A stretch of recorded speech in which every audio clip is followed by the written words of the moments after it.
Welcome to NTT Day 59. Today we will discuss from page number 287 to 292. So without wasting much time, let's start today's class. So इस page में question दिया है, देखिए question number जो है 6 है आपका। भारत में उच्च शिक्षा की क्या समस्याएं हैं, हायर एजुकेशन के प्रॉब्लम्स डिस्कस करेंगे और उनके समाधान हेतु उपयुक्त सुझाव, यानी उसको जो भी प्रॉब्लम्स हैं उच्च शिक्षा के लिए उसको उसके समाधान के लिए हमारे पास जो भी सॉल्यूशन है वो हमको देना है। प्रोफेसर हुमायूं कबीर के शब्दों में इन्होंने अनेक बार यह कहा है कि विश्वविद्यालयों में यानी कि यूनिवर्सिटीज़ में जो है वो शिक्षा दी जाती है वह व्यक्ति को व्यवहारिक शिक्षा प्रदान नहीं करती। यानी उनका कहना है कि जो स्कूल्स और कॉलेजेस और यूनिवर्सिटीज़ में जो शिक्षा प्रदान की जा रही है, जो सिस्टम है हमारे कंट्री में शिक्षा देने का, वो सिर्फ एक थियोरेटिकल नॉलेज है, सिर्फ एक बुकिश नॉलेज है। उससे किसी भी तरह का व्यवहारिक यानी प्रैक्टिकल नॉलेज जो कि डे टू डे लाइफ में या आगे जाकर बच्चों के करियर में काम आ सके, ऐसी शिक्षा वो प्रदान नहीं करते। यह कहा जाता है कि विद्यालयों से पढ़कर निकलने वाले विद्यार्थियों में शारीरिक श्रम और ग्रामीण जीवन के प्रति अरुचि हो जाती है। ये कहा जाता है कि जो बच्चे स्कूल से, आजकल बड़े बड़े स्कूल्स खुल गए हैं, माता पिता की कमाई कितनी भी कम क्यों ना हो, वो जो बड़े बड़े इंग्लिश मीडियम स्कूल्स और इन सब स्कूल्स में बच्चों को पढ़ाना पसंद करते हैं। या फिर अगर हम गवर्नमेंट स्कूल्स की भी बात करें तो गवर्नमेंट स्कूल्स के टीचर और वहाँ के एडमिनिस्ट्रेशन का क्या हाल है ये हम सभी को पता है। तो कहा यह जाता है कि जो बच्चे स्कूल से पढ़कर निकलते हैं, क्योंकि हर चीज़ उनको बिल्कुल उनके सामने पे मतलब बिल्कुल परोस दी जाती है, समझ लीजिए। घर में माता पिता सर पर चढ़ा कर रखते हैं, स्कूल में बच्चों को कुछ बोला नहीं जा सकता क्योंकि पेरेंट गुस्सा करते हैं, है ना। और हर चीज़ रटा रटा कर वो लोग पास होते हैं। सब्जेक्ट को मतलब हर एक क्लास को वो लोग सिर्फ एक सब्जेक्ट के तौर पर लेते हैं और पढ़कर पास हो जाते हैं। उनको किसी भी, जैसे हमारे गुरुकुल में जब शिक्षा दी जाती थी, जहाँ पर बच्चे आश्रम में जाते थे अपने माता पिता को छोड़कर, गुरु के पास ही रहते थे, सारा काम करते थे, सब कुछ उनको करना पड़ता था अपने हाथों से, गुरु की सेवा करनी पड़ती थी और प्रैक्टिकल नॉलेज के थ्रू गुरु जो होते थे उनको शिक्षा देते थे। लेकिन अब तो ऐसा नहीं है। तो ये कहा जाता है कि उनमें जो शारीरिक श्रम यानी कि जो मेहनत करने की जो एक एबिलिटी है वो बिल्कुल भी नहीं होती। और ग्रामीण जीवन यानी गांव से बिल्कुल बच्चे नफरत करने लग जाते हैं। जबकि आज भी हमारे गांव में जाएंगे तो गांव के बच्चे, गांव के लोग जो होते हैं वो काफ़ी शारीरिक श्रम कर लेते हैं, बहुत स्ट्रांग होते हैं। लेकिन क्योंकि अच्छे स्कूलों से पढ़कर निकलते हैं बच्चे, तो कोई भी बच्चे को अगर आप पूछेंगे कि आप कहाँ जाकर अपना कैरियर बनाना चाहते हो, सेटल होना चाहते हो, तो कोई भी किसी गांव का नाम नहीं लेगा, है ना।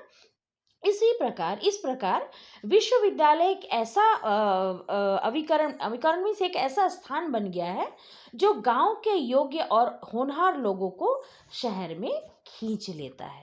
क्योंकि गांव में किसी तरह के बड़े स्कूल कॉलेजेस नहीं होते, तो अब यूनिवर्सिटीज़ और कॉलेजेस क्या बन गए हैं, गांव के होनहार और अच्छा श्रम करने वाले लोगों को शहर की तरफ वो खींच लेते हैं। ऑब्वियसली किसी गांव का कोई बच्चा अगर बाहर शहर में जाकर पढ़ रहा है अच्छे यूनिवर्सिटी में, तो वो गांव में दोबारा आकर तो बसने वाला है नहीं।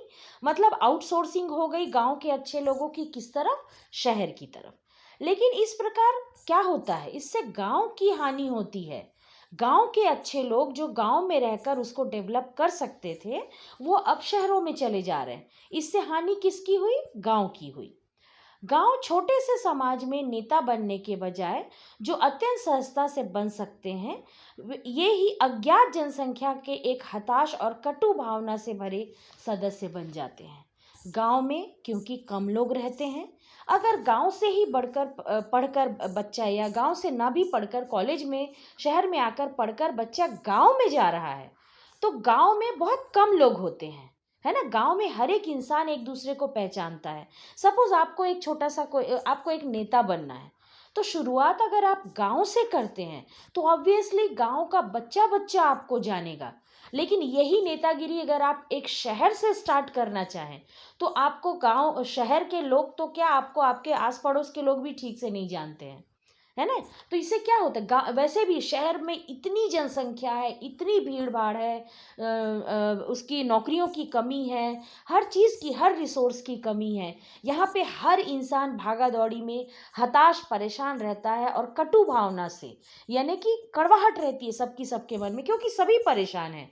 शहर की लाइफ उतनी आसान नहीं होती, वहाँ जितना हम कमाते हैं खर्चे भी वैसे ही होते हैं। तो ऑलमोस्ट 90% पॉपुलेशन जो होती है गाँव शहरों की, वो हताशा से भरपूर होती, कोई किसी को नहीं पहचानता, सब भाग दौड़ की ज़िंदगी में परेशान रहते हैं। तो आप अगर किसी शहर में जाकर अपनी नेतागिरी स्टार्ट करना चाहेंगे तो क्या होगा, कोई आपको पहचानेगा भी नहीं, आपके बगल का पड़ोसी भी आपको नहीं पहचानेगा। इसका मतलब कि प्रॉब्लम आपको कहाँ पर ज़्यादा होगी, शहर में। गांव में आपको सभी पहचानेंगे। अगर आप 2 दिन पहले भी जाकर शिफ्ट हुए हो गांव में, तो भी हर कोई आपको 1-2 दिन के अंदर ही पहचानने लगेगा। लेकिन शहर में ऐसा नहीं होता। इस दृष्टि से शिक्षा के क्षेत्र में अनेक समस्याएं हैं जो निम्नलिखित हैं। पहला है दोषपूर्ण पाठ्यक्रम। पाठ्यक्रम सिलेबस। पाठ्यक्रम की समस्या उच्च शिक्षा से संबंधित एक गंभीर समस्या है।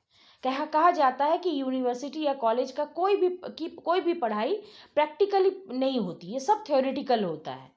अनेक विद्यालयों में परंपरागत यानी जो ट्रेडिशनल पाठ्यक्रम जो है वो दिखाई देते हैं। उनकी पाठ्य सामग्री से कुछ उद्देश्यों को संकेत नहीं मिल पाता और नहीं उच्च शिक्षा को किसी तरह का कोई हेल्प मिल पाता है, यानी सिर्फ बुकिश लैंग्वेज होता है। इसमें कोई ऐसी प्रैक्टिकल नॉलेज नहीं होती कि बच्चे को आगे जाकर कैरियर बनाने में उसमें सफलता या वो हेल्प कर सके। अब आता है विस्तार की समस्या, एक्सपेंशन की समस्या। उच्च शिक्षा के क्षेत्र में पंचवर्षीय योजना यानी हमारे कंट्री में जो 5 ईयर प्लान्स बनते हैं वो, और विकास कार्य के अंतर्गत अनेक कॉलेजों तथा विश्वविद्यालयों की स्थापना की गई है। इनमें दिन प्रतिदिन उच्च शिक्षा में विस्तार की समस्या बढ़ती जा रही है, क्योंकि यहाँ पर जो भी कॉलेजेस स्कूल्स खुले हैं, नंबर ऑफ स्टूडेंट्स बढ़ते जा रहे हैं, और जो अलग अलग प्रैक्टिकल नॉलेज जो देना ज़रूरी होता है बच्चों को, वो नहीं हो पाता है ना। इसमें एक चार्ट दिया हुआ है, उच्च शिक्षा में विस्तार यानी नंबर ऑफ यूनिवर्सिटीज़ और उसकी संख्या जो दी हुई है 1971 से 1990 तक। ये चार्ट देख लीजिए, इसमें उच्च शिक्षा में विस्तार दिया हुआ है। 1971 में जो इनके स्कूल कॉलेजेस की संख्या थी वो सिर्फ 9% था। उसमें देखिए विद्यालय की संख्या 3604, और फिर विश्वविद्यालय की जो संख्या थी वो 84 + 9 लिखा हुआ है, यानी उसमें उतनी बढ़ोतरी हुई। जो अब आप 1991 तक आप देख सकते हैं कि विद्यालयों की संख्या 5500 और कॉलेज यूनिवर्सिटीज़ की संख्या 149 हो चुकी है, यानी कंटिन्यूसली इसमें एक्सपेंशन हो ही रहा है, और हमेशा ही नए नए कॉलेजेस एंड स्कूल्स जो है वो खुलते जा रहे हैं ताकि बच्चों को उचित शिक्षा प्रदान की जा सके। थर्ड है शिक्षा के माध्यम की समस्या। स्वतंत्रता प्राप्ति के पश्चात भी भारत में अनेक विश्वविद्यालयों में शिक्षा का माध्यम अंग्रेजी ही है। जो ब्रिटिशर्स ने इस्टेब्लिश किया था वो अभी भी चलता ही आ रहा है, और इंग्लिश वैसे भी आपको पता होगा कि इसको सब बिल्कुल एक हाई क्वालिटी स्टेटस मानते हैं, इसलिए इंग्लिश में ही कॉलेज और स्कूल करना पसंद करते हैं, जबकि ये उतना हेल्पफुल नहीं हो पाता इंडियन स्टूडेंट्स के लिए। आज के नवयुवक अंग्रेजी को अधिक महत्व दे रहे हैं। इससे क्या होता है, ना तो उनको अच्छे से इंग्लिश ही आ पाती है, ना ही हिंदी में ही कर पाते हैं, यानी बिल्कुल बच्चों के लिए बहुत कंफ्यूजिंग हो जाता है ये। गांधी जी के अनुसार विदेशी माध्यम ने राष्ट्र की शक्ति को छीण कर दिया है। विदेशी माध्यम यानी इंग्लिश जो माध्यम है, जो हमारी देश का जो एसेंस था, जो एक स्ट्रेंथ था, उसको वीक कर दिया है। उसने व्यक्तियों की आय को कम कर दिया है, उसने उन्हें जनसाधारण से अलग कर दिया है, क्योंकि इंग्लिश न जान पाने की वजह से ऑब्वियसली हमको कई जगहों पर नौकरी नहीं मिल पाती। तो इससे क्या होता है, हमारी आय भी कम होती है, और नॉर्मल मतलब लोगों से बिल्कुल अलग होते जा रहे हैं लोग इस माध्यम की वजह से। इसके बाद है उद्देश्यहीनता की समस्या। उद्देश्यहीनता यानी कोई गोल का ना होना, गोललेस जिसको कहते हैं, या मोटिवलेस, मोटोलेस। उच्च शिक्षा की अत्यंत गंभीर समस्या है। आज छात्र समाज का मात्र चेतनाहीन सदस्य बनकर ही रह गया है। उनको समाज से कोई मतलब नहीं है। उनका गोल सिर्फ इतना ही है कि पढ़ लिख कर कोई एक नौकरी मिल जाए और उसी में हमारी गुजर बसर हो सके। उनको समाज से कोई लेना देना नहीं है, देश से कोई लेना देना नहीं है। उनका मुख्य कारण किसी विशिष्ट इसका मुख्य कारण किसी विशिष्ट उद्देश्य से शिक्षा प्राप्त न करना है, यानी सिर्फ पढ़ते जाना है। कॉलेज जा रहे हैं, पढ़ते जाना है, जैसे भी हो हमको कॉलेज की पढ़ाई कंप्लीट करनी है, कोई उद्देश्य है ही नहीं लाइफ में।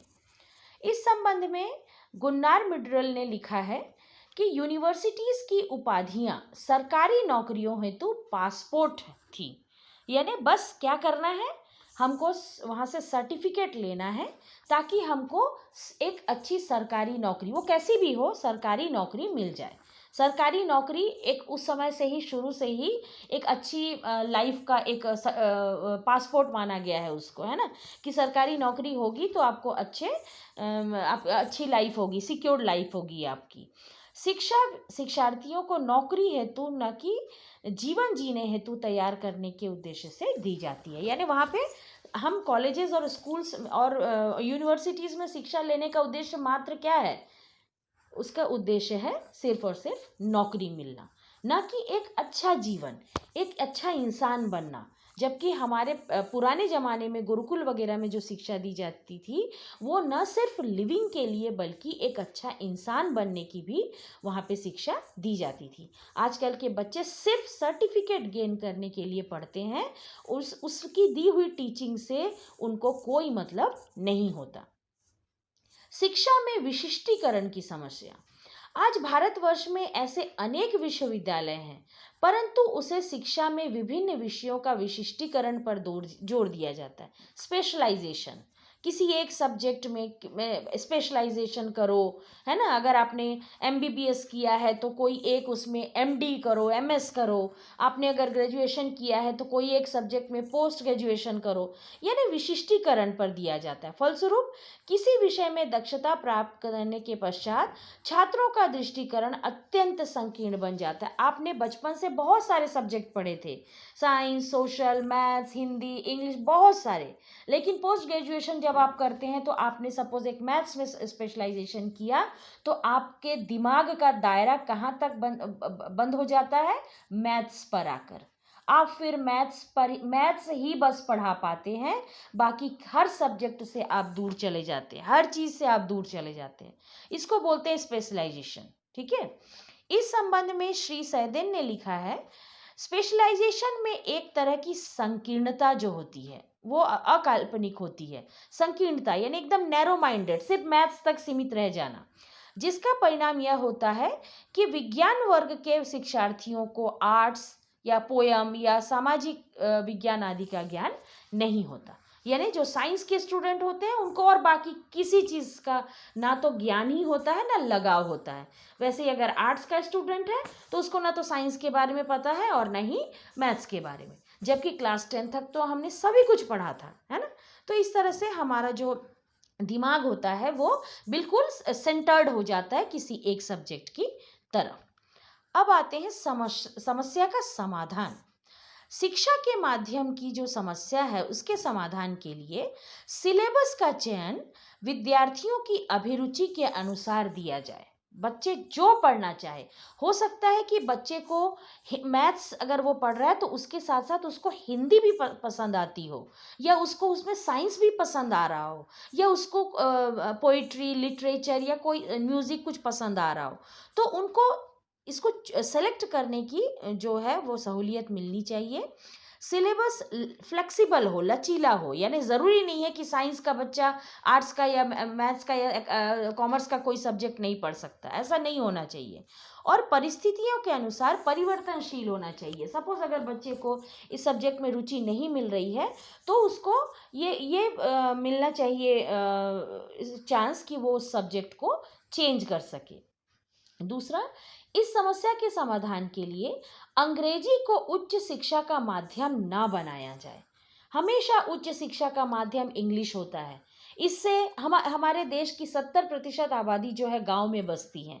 हर यहाँ के 90% लोगों की इंग्लिश उतनी अच्छी नहीं होती। तो अगर पढ़ाई पूरी की पूरी इंग्लिश में होगी तो बच्चा क्या करेगा, सिर्फ पासिंग मार्क्स लाने तक की ही मेहनत कर पाएगा, उससे ज़्यादा नहीं। तो यहाँ पे अंग्रेजी भाषा बच्चे को ऑप्शन मिलना चाहिए। आप या तो इंग्लिश मीडियम से पढ़िए, इंग्लिश मीडियम में भी हो, यूनिवर्सिटी अगर एक ही है और सिर्फ इंग्लिश से ही पढ़ाई हो रही है तो ये पॉसिबल नहीं हो पाएगा।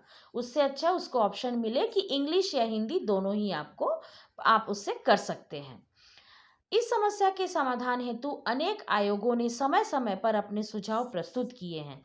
जैसे कोठारी जो कमीशन है उनके द्वारा क्षेत्रीय भाषाओं को, नॉट भावनाएं, क्षेत्रीय भाषाओं को उच्च शिक्षा का माध्यम बनाने का सुझाव प्रस्तुत किया गया है। उन्होंने कहा है कि क्षेत्रीय रीजनल लैंग्वेज, अगर वो छत्तीसगढ़ का है तो छत्तीसगढ़ी भाषा में पढ़ाया जाए, बंगाल का है तो बंगाली भाषा में।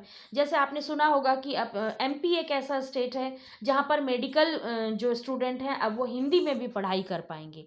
इससे क्या होगा, बच्चे की पकड़ मजबूत होगी, बच्चा डर डर कर नहीं पढ़ेगा, बल्कि क्योंकि हिंदी उसकी मातृभाषा है, वो यूज टू है हिंदी के लिए, वो बहुत अच्छे से समझ पाएगा उस कंसेप्ट को और एक अच्छा डॉक्टर बन पाएगा। इसके बाद है अतिरिक्त शिक्षाओं की व्यवस्था की जाए। एक्स्ट्रा जो बच्चे जैसे हिंदी है, जैसे अभी अभी हमने डिस्कस किया कि हिंदी मीडियम और इंग्लिश मीडियम दोनों होने चाहिए, है ना। तो इसमें क्या करना पड़ेगा, हिंदी मीडियम की अलग क्लासेस और इंग्लिश मीडियम की अलग क्लासेस। बच्चे को अगर मैथ्स के साथ में म्यूज़िक भी पढ़ना है तो उसकी व्यवस्था कराई जानी चाहिए। पाठ्यक्रम को व्यवहारिक बनाया जाए, प्रैक्टिकल नॉलेज दिया जाए। बुकिश लैंग्वेज पढ़ पढ़ के बच्चे बोर हो जाते हैं और उनको कुछ भी सीखने को नहीं मिलता, रेदर उनको प्रैक्टिकली उस चीज़ को करने दिया जाए। लेबोरेटरी और लाइब्रेरी का संगठन किया जाए। हर एक चीज़ के लिए आजकल आप सुनते होंगे लैंग्वेज लाइब्रेरी, यानी हिंदी लेबोरेटरी, इंग्लिश लेबोरेटरी, ये सब भी खुलने लगे हैं। पहले हमारे ज़माने में लेबोरेटरी के लैब का मतलब क्या होता था, सिर्फ साइंस से रिलेटेड। आजकल आपको मैथ्स लैब, कॉमर्स लैब सब कुछ मिल जाएगा। यानी लैब में क्या होता है, एक्सपेरिमेंट्स होते हैं, व्यवहारिक चीज़ें होती हैं। Literature lab, Hindi lab, English lab, अलग अलग के लैब्स, लैंग्वेज लैब्स बन रहे हैं, है ना। तो इससे क्या होगा, इससे बच्चों को व्यवहारिक शिक्षा जो है वो मिल पाएगी। नेक्स्ट है नए प्रवक्ताओं हेतु एक निश्चित पाठ्यक्रम। नए प्रवक्ता लेक्चरर्स जो होते हैं, जो आते हैं पढ़ाने के लिए, उनके लिए एक निश्चित पाठ्यक्रम बनाया जाए, क्योंकि वो नए होते हैं, उनको एक्सपीरियंस नहीं होता। तो अब वो बहुत बहुत ऐसी चीज़ें जो एकदम डीप एक्सपीरियंस की ज़रूरत होती है वो अच्छे से नहीं पढ़ा पाएंगे। तो उनको ऐसी चीज़ें पढ़ाने के लिए देनी चाहिए जो उसको अच्छे से पढ़ा सके। जूनियर प्रवक्ताओं को व्यावसायिक शिक्षा प्रदान की जाए। जूनियर प्रवक्ता मीन्स जो जूनियर लेक्चरर्स होते हैं, उनको अच्छे से ट्रेनिंग दी जाए ताकि उनमें एक्सपीरियंस आ सके और वो बच्चों को अच्छे से पढ़ा सके। केंद्रीय परीक्षा सफर नहीं होगा, यूनिक मीन नहीं है, ये यूनिट है।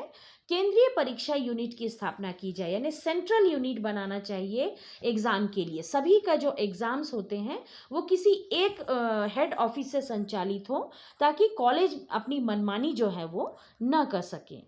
प्राध्यापकों को मूल्यांकन की नवीन रीतियों से अवगत कराया जाना चाहिए। वही घिसा पिटा मूल्यांकन, बैठ के घंटों घंटों पेपर चेक कर रहे हैं, उसकी जगह पर मूल्यांकन करने के लिए सिर्फ पेन पेपर टेस्ट ही नहीं लिया जाए, बल्कि बहुत सारे ऐसे चीज़ें, एग्ज़ाम्स आप वर्बली, ओरली ले सकते हैं, प्रैक्टिकली ले सकते हैं और मार्क्स दे सकते हैं। तो ये नए नए मेथड्स जो है वो बच्चों को लेक्चरर्स को, प्रोफेसर्स को, टीचर्स को सिखाया जाना ज़रूरी है। मूल्यांकन के नवीन दृष्टिकोण के माध्यम से परीक्षाओं में सुधार किया जाना चाहिए। मूल्यांकन यानी कि जो ऑब्जर्वेशन है या जो एग्ज़ाम लेना है बच्चों का, मूल्यांकन करना है, उसके लिए नए नए मेथड्स अपनाए जाने चाहिए। जैसे स्कूल में रीडिंग, लिसनिंग, हर चीज़ के लिए मार्क्स मिलते हैं, वैसे ही कॉलेजेस में भी इसको चेंज करने की ज़रूरत है। इसमें नेक्स्ट क्वेश्चन दिया है, शिक्षा में सामान्य कार्य क्या है। जनरल फंक्शन ऑफ एजुकेशन, शिक्षा का सामान्य कार्य, जनरल फंक्शन ऑफ एजुकेशन क्या है, इसका डिटेल देना है। शिक्षा के सामान्य कार्य यानी जनरल फंक्शन ऑफ एजुकेशन निम्नलिखित है। पहला, जन्मजात शक्तियों का विकास, बच्चे में जो भी अंदर की स्ट्रेंथ है, जो उसका नेचुरल स्ट्रेंथ है, उसको डेवलप करना।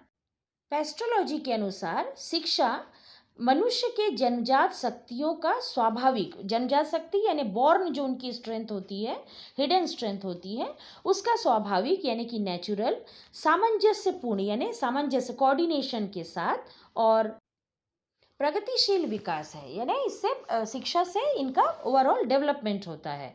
शिक्षा प्रेम, जिज्ञासा, तर्क, जिज्ञासा मतलब क्या होना, क्यूरियोसिटी, तर्क करना, कल्पना, इमेजिनेशन, आत्मसम्मान आदि के गुणों के द्वारा बालक की जन्मजात शक्तियों का विकास करती है।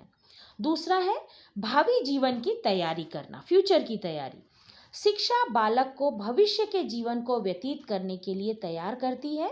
मिल्टन के अनुसार मैं उसी को संपूर्ण शिक्षा कहता हूँ जो मनुष्य को युद्ध एवं शांति के समय यानी दोनों प्रकार के व्यक्तिगत और सार्वजनिक कार्यों के योग्य बना सके। मिल्टन ने कहा है कि मैं उसी शिक्षा को संपूर्ण मानूंगा जो बच्चे को पर्सनल और सोशल दोनों तरह से योग्य बनाए। शांति के समय यानी जब चारों तरफ शांति है, सब कुछ अच्छा चल रहा है, तब उसका बिहेवियर, और जब युद्ध चल रहा है यानी प्रॉब्लम है, तब उसका बिहेवियर, दोनों अगर में संतुलित है, इसका मतलब कि उसको एक अच्छी शिक्षा मिली है। थर्ड है मूल प्रवृत्तियों का प्रशिक्षण। मूल प्रवृत्ति बच्चे में जो बचपन से जो उसका बेसिक नेचर है, ठीक है, उसका प्रशिक्षण। बालक का शारीरिक विकास मूल प्रवृत्तियों के गतिशील होने पर होता है, यानी बच्चे के अंदर जो भी बेसिक नेचर है उसी से उसका विकास होगा। इन मूल प्रवृत्तियों से जिज्ञासा यानी क्यूरियोसिटी आती है, आत्मदर्शन यानी हमारा जो हम सेल्फ को समझ पाते हैं, और सामूहिक जीवन जैसे सहज रूप क्रियाओं के स्तर का विकास होता है। अपने आप को पहचानना, डिसिप्लिन में आना, सबके साथ रहना, सामूहिक जीवन जिसे कहते हैं, इन सारी चीज़ों का विकास शिक्षा के द्वारा होता है। इसके द्वारा मूल प्रवृत्तियों पर नियंत्रण होता है और उसका पुनः निर्देशन और शोधन होता है। यानी कि शिक्षा अगर अच्छी मिली है तो बच्चा अपनी मूल प्रवृत्तियों को समझेगा, कोई प्रॉब्लम है तो उसको समझ के उसमें करेक्शन करेगा और उस तरह से शोधन यानी उसका एक प्योर रूप उसमें सामने आएगा, यानी कन्वर्टेड फॉर्म में, यानी कि बुरे से अच्छे फॉर्म में वो नज़र आएगा। इसके बाद का जो पॉइंट है देखिए, भावी जीवन की तैयारी करना, ये ऊपर भी दिया हुआ है, ठीक है, तो इसको हम छोड़ देते हैं। फिफ्थ पॉइंट है सांस्कृतिक वंश का निर्वाह। सांस्कृतिक वंश या जिसको हम, हमारी जो संस्कृति है, जो कल्चर है, जिसको हम कैरी करके कई सालों से लेकर आ रहे हैं, उसका निर्वाह करना और उसको आगे बढ़ाना। शिक्षा हमारी सांस्कृतिक विरासत, जो हमारी लेगेसी है, सांस्कृतिक कल्चरल लेगेसी है, को आगे बढ़ाने का काम करती है। शताब्दियों पुराने साहित्य आज भी केवल शिक्षा के कारण ही सुरक्षित हैं, है ना। शैली, हमारी जो रीति रिवाज है, लोक साहित्य है, संगीत है, समाज है, परंपराएं हैं, आदि सभी शिक्षा के कारण ही समाज की गतिशीलता में बहते हुए भी सुरक्षित हैं। हम शिक्षित हैं, हम जानते हैं कि हमारे पूर्वजों ने जो चीज़ें लिखी हैं, बनाई हैं, या चाहे एक सिंपल सा हमारा घर ही क्यों ना हो, हम उसको केयर करते हैं और आगे बढ़ाते हैं, उसको अच्छे से रखते हैं। ये शिक्षा के द्वारा ही संभव हो पाता है। नेक्स्ट है राष्ट्रीय सुरक्षा की भावना का विकास। राष्ट्र की सुरक्षा, है ना, शिक्षा के बिना राष्ट्रीय भावना और सुरक्षा के दृष्टिकोण का विकास नहीं हो सकता। हमको शिक्षा में ही बताया जाता है कि देश हमारे लिए क्या है, देश की सेवा और रक्षा किस तरह करनी है, देश के प्रति हमारे क्या कर्तव्य हैं, है ना, ये हम शिक्षा के माध्यम से ही सीखते हैं। शिक्षा के अभाव के कारण ही हमारा देश शताब्दियों तक परतंत्र रहा। पहले जब इतने लाखों हजारों सालों से सैकड़ों सालों तक हमारा जो देश था वो परतंत्र रहा, यानी अधीन रहा किसी न किसी के। पहले सल्तनत वाला पीरियड था, फिर मुगल पीरियड आया, फिर हमारा अंग्रेजों का शासन आया। तो ये सब इतने सालों तक परतंत्र इसलिए ही था क्योंकि यहाँ के लोगों में शिक्षा नहीं थी, वो शिक्षित नहीं थे, वो नहीं जानते थे कि अपना इंडिपेंडेंस क्या होता है। शिक्षा नहीं थी उन लोगों में, और शिक्षा का अभाव था, इसलिए लोग बहुत ज़्यादा गरीब थे। लेकिन आज हमारे यहाँ के नियर अबाउट 60-70% पॉपुलेशन, आज भी बहुत लोग अशिक्षित हैं, लेकिन यहाँ की मोस्ट ऑफ द जो पॉपुलेशन है वो शिक्षित होती जा रही है। तो क्या आज कोई हमको परतंत्र कर पाएगा, अधीन कर पाएगा? नहीं कर पाएगा। तो शिक्षा हमें इस बात की चेतना प्रदान करती है, जो हम राष्ट्रीय सुरक्षा, हमको सुरक्षित रहना है दूसरे अटैक से, दूसरे देशों से, है ना, ये हमको सिखाती है। आज जो हम स्वतंत्र हैं केवल इसलिए कि शिक्षा हमारी वैचारिकता को झकझोर रहा है, हमको अच्छा बना रहा है। शिक्षा ये बता रहा है कि किसी को भी हम अपने कंट्रोल में नहीं रख सकते, और नहीं हमें किसी के कंट्रोल में रहना चाहिए। और आज राष्ट्र पर आने वाले प्रत्येक संकट का सामना हर नागरिक करने के लिए तत्पर है। उसे शिक्षा के द्वारा ही पता चला है कि देश की क्या अहमियत होती है। 7th है समाज सुधार और समाज का विकास। शिक्षा के कारण सामाजिक चेतना का विकास होता है। डीवी के अनुसार सामाजिक चेतना में व्यतीत शिक्षा में अति निश्चित एवं अल्पमत साधनों द्वारा सामाजिक और संस्थागत उद्देश्य के साथ समाज के कल्याण, प्रगति और सुधार में रुचि का पृथक होना पाया जाता है। सामाजिक चेतना में, समाज में शिक्षा में अगर उसको शिक्षा मिली हुई है किसी को, तो वो निश्चित और अल्पमत साधन यानी थोड़े बहुत साधनों में ही सामाजिक और संस्थागत यानी इंस्टीट्यूशनल, संस्था मीन्स इंस्टीट्यूशनल, इंस्टीट्यूशन मीन्स कोई स्कूल कॉलेज की बात नहीं कर रहे हैं आप, मैरिज भी एक इंस्टीट्यूशन कहलाता है ना। तो संस्थागत उद्देश्य के साथ समाज का कल्याण, समाज की प्रगति और सुधार में रुचि होती है, पृथक होना पाया गया है। यानी जो शिक्षित होता है उसके अंदर ये सारी चीज़ें होती हैं। अगर अशिक्षित है तो वो किसी भी उसको समझ नहीं पाएगा, और उससे जो करवा, आज जो अशिक्षित नहीं है वही तो घरों में मेड और इन सब का कार्य कर रहा है ना, अदरवाइज क्या वो काम करता, ये बंधन में काम करता? नहीं करता। यानी शिक्षा इंसान को बहुत ज़्यादा एनलाइटेंड करती है, आगे हर चीज़ के बारे में, ना सिर्फ अपने बारे में वो अच्छा सोचता है, न सिर्फ अपने परिवार के बारे में, बल्कि समाज, देश, पूरे दुनिया के बारे में वो अच्छा सोच सकता है। ठीक है, सो ये इससे थोड़ा सा लेंदी आज का भी हो गया है हमारा, अच्छे से समझ लीजिएगा। होप समझ में आया होगा आप लोगों को, जहाँ ज़रूरी है नोट्स भी बना लीजिएगा। सो आगे का हम नेक्स्ट क्लास में करेंगे क्वेश्चन नंबर 8 से। Till then goodbye, take care.